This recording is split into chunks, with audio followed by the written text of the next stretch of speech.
Welcome to Springfield City Council and Budget Committee. My name is Matt Stouter and I serve as the City of Springfield's Environmental Services Division Director and the MWMC's Executive Officer. It's my pleasure to present to you the fiscal year 24 Environmental Services Division budget. And I'd like to acknowledge Catherine Bishop and Lou Alaco for their help in putting together this year's budget presentation. I'm going to be discussing the topics with you that are listed on the agenda slide here. I would note that there will be an opportunity for you to ask any questions you may have during the Budget Committee process. So the Environmental Services Division has 5 main work areas, including our Water Resources or Stormwater group, the Budget, Finance, and Billing group, our Communications team, which serves the whole Department for Development and Public Works, as well as the MWMC, our Industrial Pretreatment group, and then our Capital Project and Planning Delivery group that works on behalf of the MWMC. We have approximately 24 staff in the division, and our chief responsibilities include administrative functions for the MWMC and oversight and implementation of the Stormwater Program for the City of Springfield.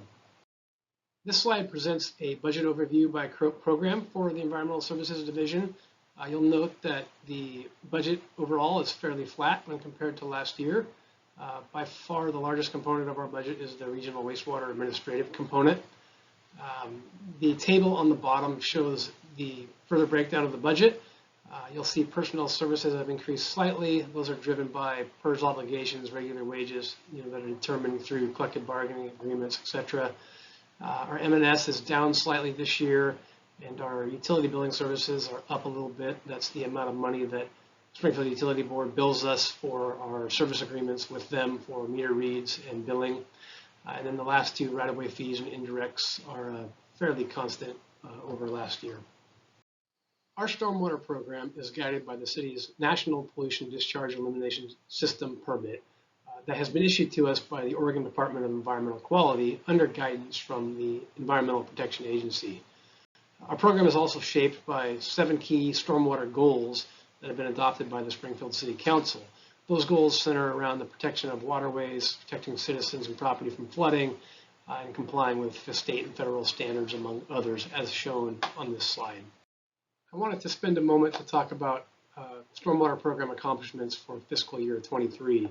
Several accomplishments are listed on this slide, and you'll note that we have a heavier emphasis on public education and outreach programs over this past year, and that's in part due to some of the requirements from our stormwater permit.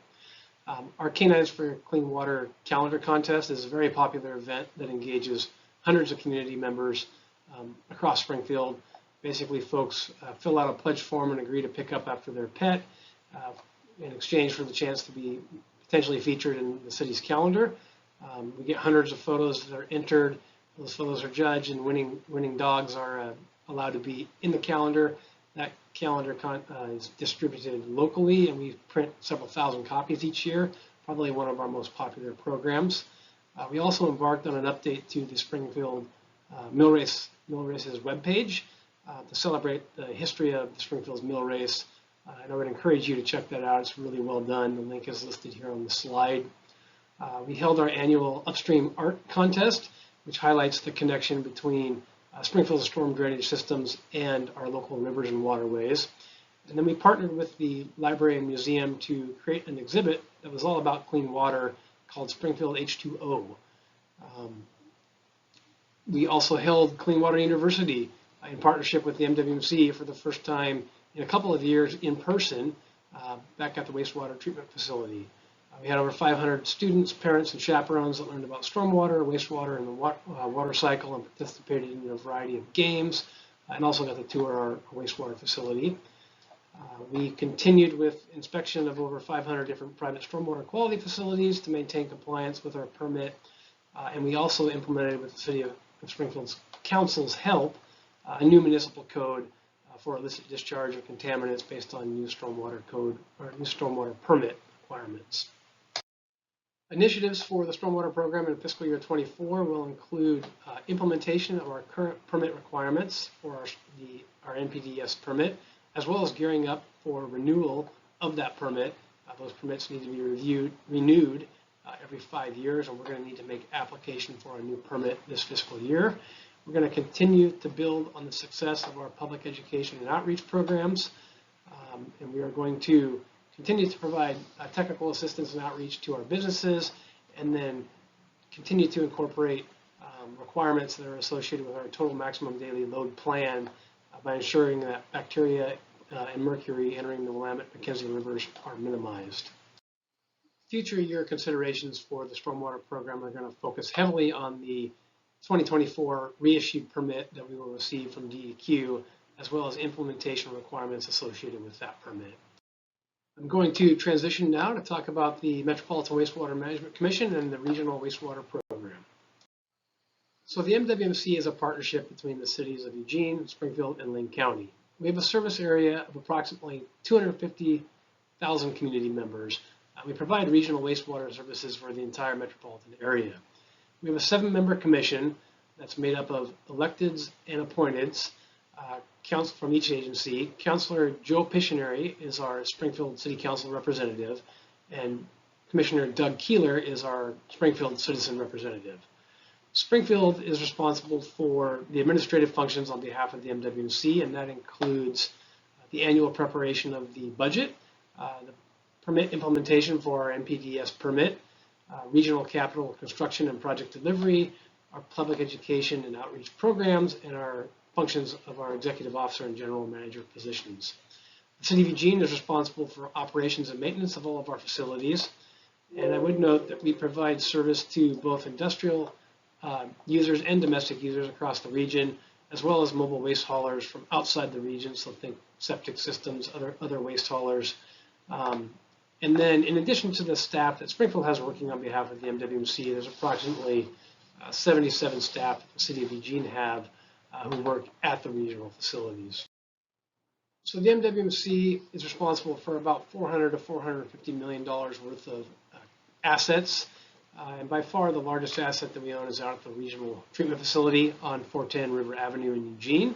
This facility operates 24 hours a day, 7 days a week, 365 days a year.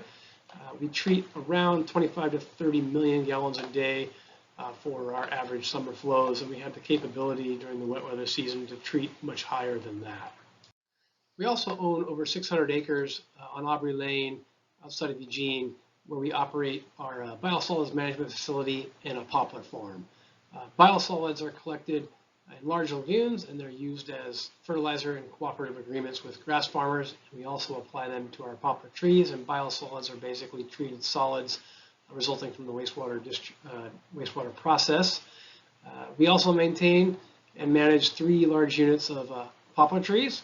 So the total acreage of poplar is about 400 acres. We have over 88,000 trees on site, and of those 3 management units, we harvest those periodically on 12-year rotations before replanting them.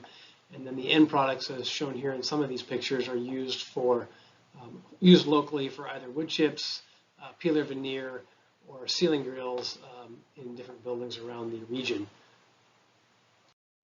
So a little bit about the MWMC's budget schedule. Due to the makeup of the MWMC, our budget must be approved by the Commission and then sent out to our governing bodies of Eugene, Springfield, and Lane County for ratification. We do that in the month of May, and then we bring our budget back in June for final adoption with the Commission.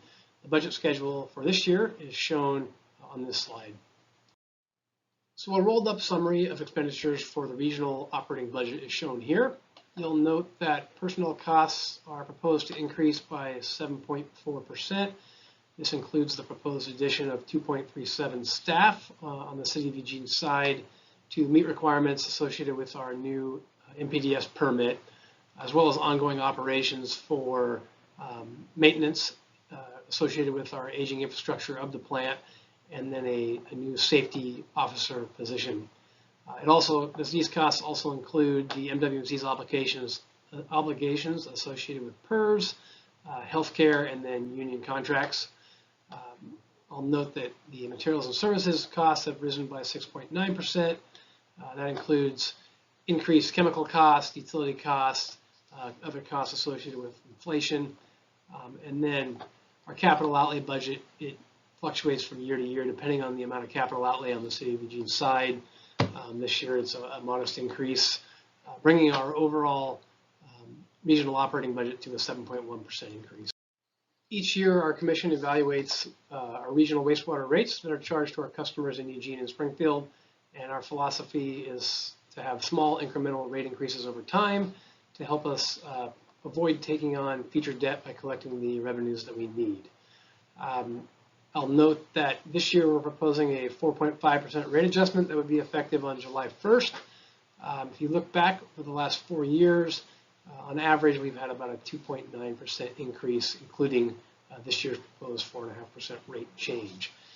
These numbers here are based on 5,000 gallons of wastewater treated. The average user in Springfield, the average home in Springfield, uses approximately 4,200 gallons, so they'd be paying slightly less than what's shown here. Each year, we do a rate comparison slide for our commission that shows our regional wastewater program rates when compared to other communities around the area. The blue component shown here is the same for Eugene and Springfield, and that represents the regional rate. The green is the local rates. This assumes 5,000 gallons of wastewater treated, and I will note that the reason that Springfield's local component is more than Eugene has to do with past debt service obligations that were required due to environmental regulations and mandates.